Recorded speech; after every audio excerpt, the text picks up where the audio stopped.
Magandang umaga mga bata, kamusta kayo? Mabuti naman kung ganon. Bago ang lahat, nais ko munang tumayo kayo upang tayo ay makapanalangin. Angeline, maaari mo bang pangunahan ang ating panalangin? Salamat. Amen. Maaari na kayong umupo. Bago tayo magsimula, nais ko munang malaman ang lumiban sa ating klase sa araw na ito.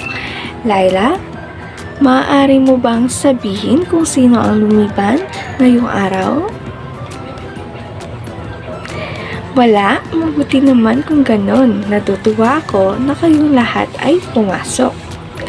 Mga bata, bago tayo magsimula sa ating aralin, nais ko munang magpatupad ng panuntunin at regulasyon upang mapanatili ang kaayusan at kalinisan ng ating klase. Una, makinig sa guro kapag ito ay nagsasalita. Pangalawa, huwag mahihiyang humingi ng tulong lalo na kung kinakailangan. Pangatlo, pakinig at sumunod sa alituntunin. Pang-apat, magtaas lamang ng kamay kapag may nais sabihin at kung kinakailangan. Mga bata, naaalala niyo pa ba ang huling na talakay natin? Magaling kung ganon. Ano nga ba ang pamagat ng natalakay natin? Joey? Magaling. Ito ay patungkol sa pangkat etnolinguistiko. Ano naman ang patungkol sa pangkat etnolinguistiko? Mia? Tama, magaling. Mabuti naman at nakinig kayong lahat sa huling na talakay natin. Ngayon naman ay igugrupo ko kayo sa 3. Ang gagawin ninyo ay may bubuuhin lamang kayong larawan. Sa paggawa nito, nais kong maging tahimik kayong lahat at makipagkooperasyon sa inyong mga kasama. Ngayon, magbibilang kayo ng 1 hanggang 3. Nais kong mag-umpisa na ang pagbibilang para maumpisa na rin natin ang gawain. Naiintindihan po ba? Mabuti naman kung ganun. Mga bata, handa na ba kayo manood? Magaling! Sa panonood, nais kong isipin ninyo na tayo talaga ay tunay na naglalakbay upang mas maging makatotohanan ang ating panonood. At ang gagamitin natin sa paglalakbay ay ang eroplano. Handa na ba kayo? Mabuti naman kung ganon. Ang aktibidad na ginawa ninyo kanina at ang video na pinanood ko ay may kaugnayan sa ating aralin ngayon. Dahil ang pamagat ng ating aralin ngayon ay pagkilanlang kultural, kaugalian, tradisyon at paniniwala. Ang mga ipinakita at ipinagawa ko sa inyo ay matatalakay natin sa araw na ito. Sa bansang Pilipinas, maraming kultura, tradisyon at paniniwala ang ating matutuklasan. Handa na ba kayong makinig? Magaling! Ngunit bago ang lahat, nais ko munang pakita sa inyo ang ating mga layunin sa ating aralin ngayon.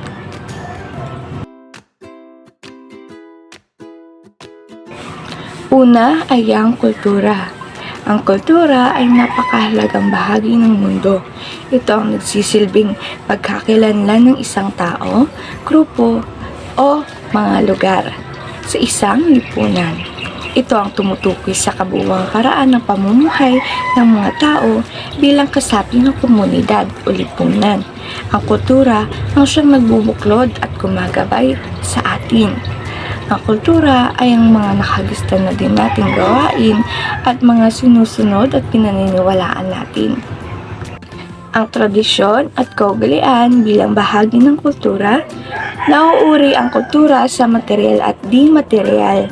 Ang mga tradisyon at mga kaugalian ay nabibilang sa material na kultura.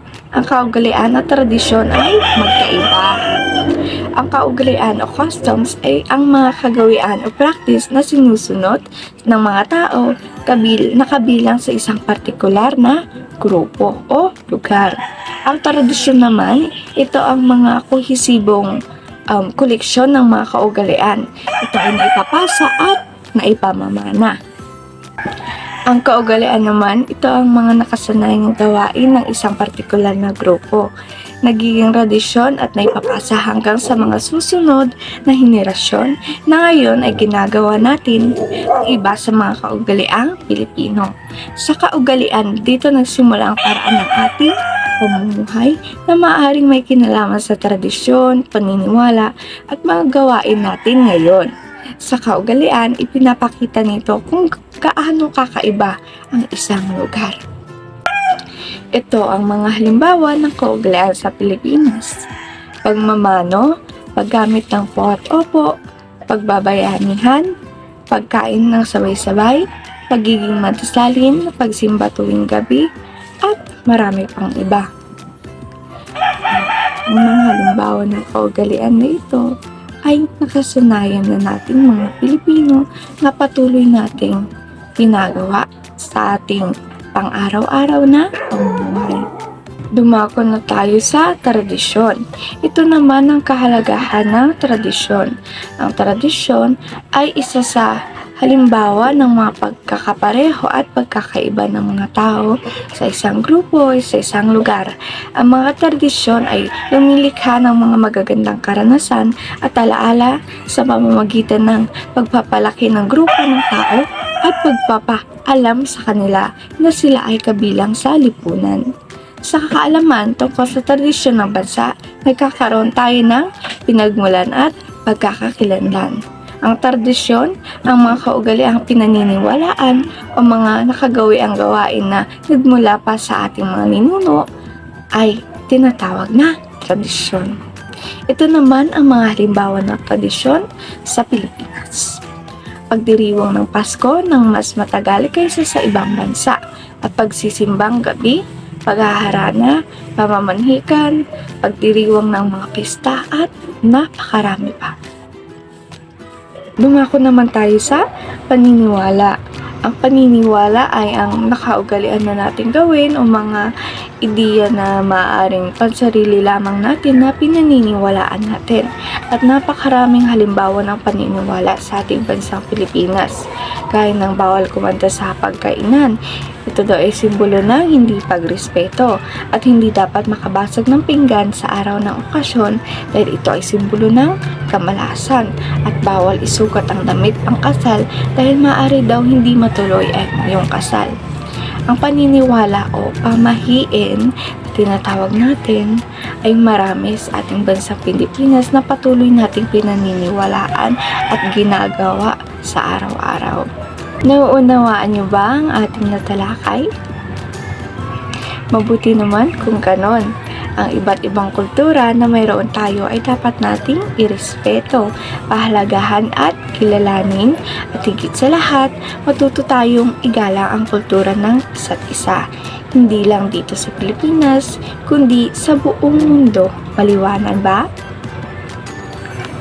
Mabuti naman kung ganon.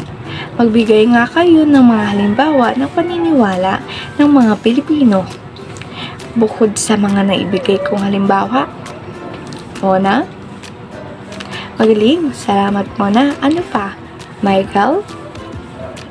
Salamat, magaling Michael. Para sa inyo, ano naman ang kahalagahan ng kultura? Sige nga, Jade. Tama, magaling. Salamat, Jade. At ano naman para sa inyong kahalagahan ng tradisyon? Yes, Mika? Tama, Mika?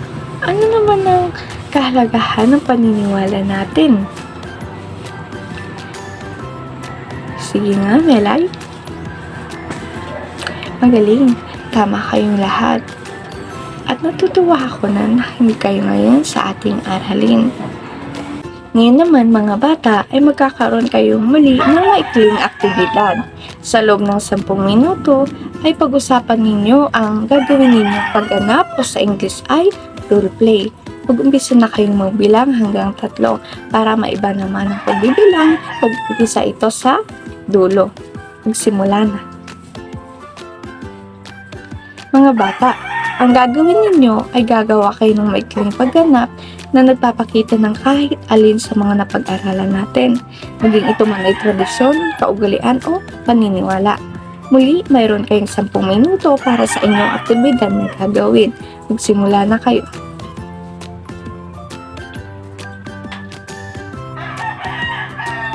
Magaling! Magaling, magaling, magaling kayong lahat. Palakpakan ninyo ang inyong mga sarili. Ngayon, bumalik na kayo sa inyong mga upuan. May mga tanong pa ba kayo patungkol sa ating napag-aralan? Wala, mukhang naunawaan ninyo ang ating nagtalakay. Mabuti naman at kayo'y nakinig ng mabuti. Ano nga ba ulit ang ibig sabihin ng kultura? Trisha? Galing! Ano naman ang ibig sabihin ng tradisyon? At bigyan mo ako ng kahit isang halimbawa nito. Maika? Magaling! Napakagaling ninyo lahat. Natutuwa ako na nakinig kayo sa ating talakayan ngayon. Sa kaugalian naman, ano ang ibig sabihin nito at maaari mo ba akong bigyan ng isang halimbawa? Miko? Tama. Magaling panghuli ay ang paniniwala.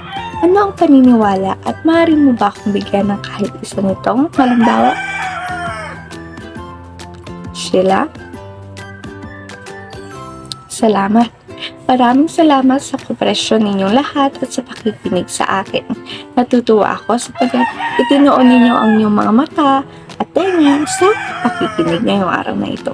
Mga bata, maglabas kayo ng kalahating papel at sagutan ang mga sumusunod. Ito ang direksyon ninyo. Isulat kung ito ay paniniwala, kaugalian o tradisyon. Ang taktang aralin ninyo ay may katumbas na 10 puntos. Maglista ng 3 tradisyon, 3 kaugalian at 3 paniniwala maliban sa natalakay nating mga halimbawa. Isulat ito sa kalahating papel at maaari kayong magpatulong sa inyong mga magulang.